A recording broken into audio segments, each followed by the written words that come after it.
Hello everybody, it's Stephen from the Family Business Book, and today I thought it might be fun to make a short video about some of the things I've discovered about making short videos for Facebook and YouTube.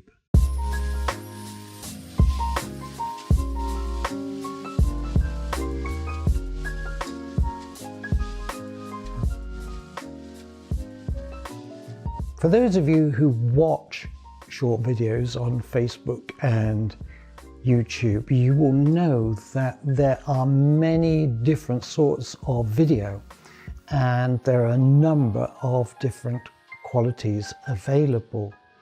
And frankly, I don't attempt to put out the best technical quality for my work. And the reason for this is that I don't have a huge team behind me that's producing my stuff. I don't have somebody following me around with a gimbal who's recording my every move. And it takes a little bit of while to render these videos.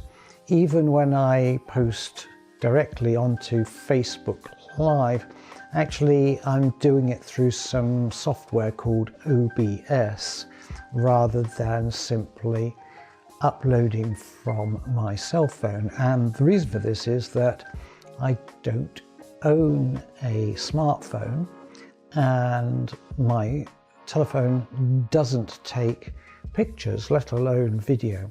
So any video that's made has to be made using a camera, and it's rather easier to put it up as a file through OBS than to stream it directly using Bluetooth or some other kind of arrangement. Nevertheless, I have been posting every day for about 2 to 3 weeks in order to see whether it would change any statistics, and indeed if I could make any sales for the Family Business Book. And the results really are quite encouraging.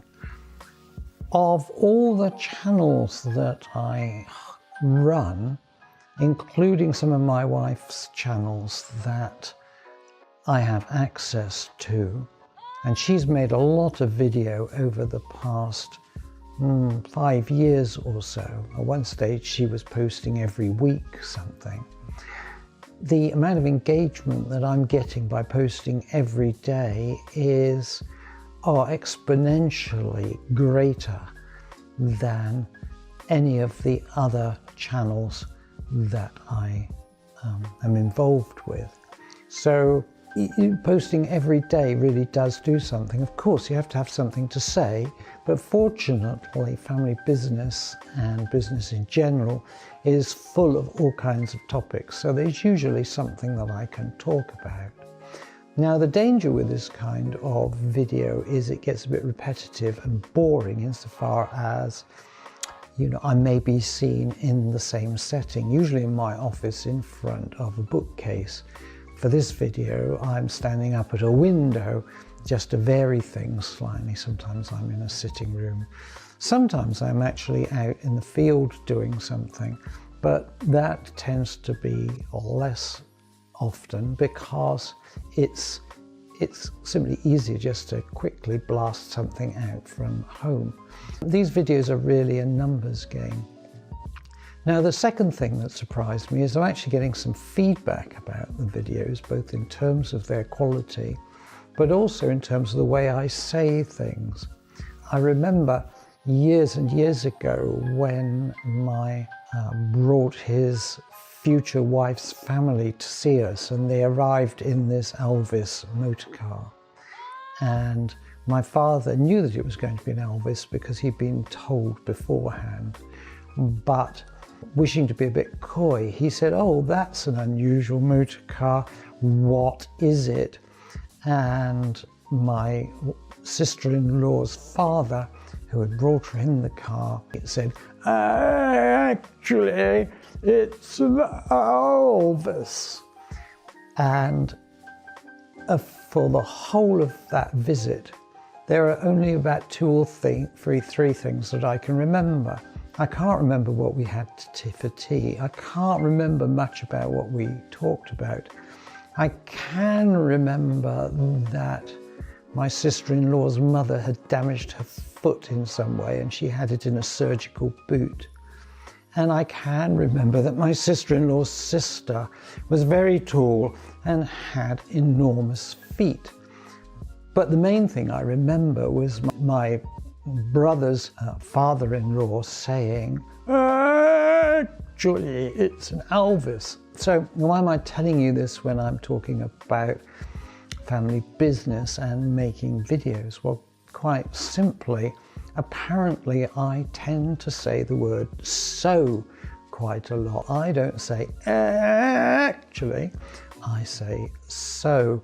And somebody was kind enough to tell me about this. I've decided to edit it and not use the word "so much," which is going to be a bit of a problem because in the past when I've used the word "so," it's generally been because I'm thinking about the most appropriate word to say next. Anyway, if you make videos, look out for these repetitive idiosyncratic words that you might be using because they may be off-putting to some of your audience. Thank you very much for tipping me off about that, and I will do my best to edit out the evil word. Now, the third thing I've discovered is you don't really need to be too clever about these videos. You don't need to be like Peter McKinnon, making coffee and doing all sorts of swoopy jump shots and that kind of thing. You don't have to be like Casey Neistat. In fact, increasingly a lot of Casey Neistat's videos are just him talking into the camera in his office, and that's okay. Don't worry to begin with about whether people are following you or listening. Just have something useful to say to them. If you do that, you will steadily and slowly develop an audience. The fatal thing that you can do is to try and make your life interesting if it isn't. I followed a guy for 130 vlog posts because he was experimenting with a vlog. And the problem was he kept going to Costco to buy tap washers or some sort of bath sealant. His life seemed to be terribly dull and Midwestern. He didn't exude any kind of confidence or knowledge, although he's quite a knowledgeable kind of guy. And indeed, I like him a great deal. If you don't have the scenery in order to make a good video, then don't worry, just make good content, put out useful information to people, and they seem to pick up on it. Post regularly and frequently, and all will be well. So that's what I've got to say about this for the moment. I'm going to return to this theme in about a week when I'll have a bit more data to share with you.